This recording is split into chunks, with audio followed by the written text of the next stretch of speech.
Hanhart is one of these German brands with a decent reputation. Not so big that they have to jump on every trend, but big enough to bring heritage, knowledge, quality into the game. And of course there's Steve McQueen, who will not be mentioned during this video because Hanhart goes in direction dress watch this time with the latest release, the Hanhart Pioneer Silva. Silva means wood in Spanish as reference to the Black Forest where the company is located. Our Silva is the reissue of a vintage watch, in fact a very conservative model, and so the chance to come up with something true and fresh is small. But did they manage it? Let's find out, but first the specs. The Pioneer Silva is an automatic watch with a case diameter of 38.5 mm, a length lug to lug of 44 and a height of 10 mm. The lug width is 20. The piece has a sapphire crystal with anti-reflective coating on the inside and is powered by the Sellita SW200, so it has a power reserve of 38 hours.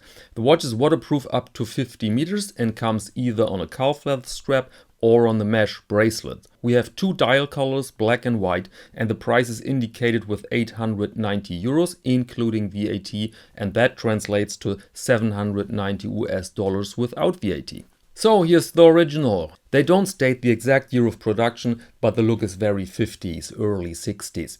We see that they took the Bauhaus font and the basic layout of the numerals, so 12, 2, 4 and so forth, and the dots between them. The old logo is used, but not these hands that were, by the way, very generic back then. You find them on everything between Omega and Tissot. They are blued in the original and not loomed, and this absence of loom we also have on the new watch. These dots are blank metal. On the original you see 15 Steine, which is a very unpretentious German word for stones. And in fact the watch back then was called after its movement, the caliber 3639. Also the form of the crown was used for the new one, at least it is a bit similar. But we see also the strong will to create with these old elements something contemporary.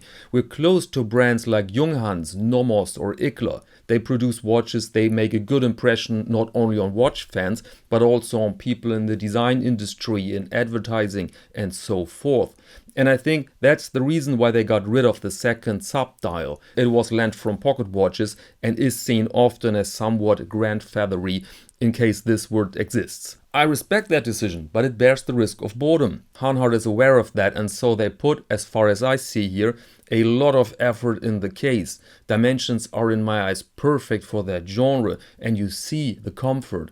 These shapes will deliver a smooth wearing experience, and of course the height of only 10 mm.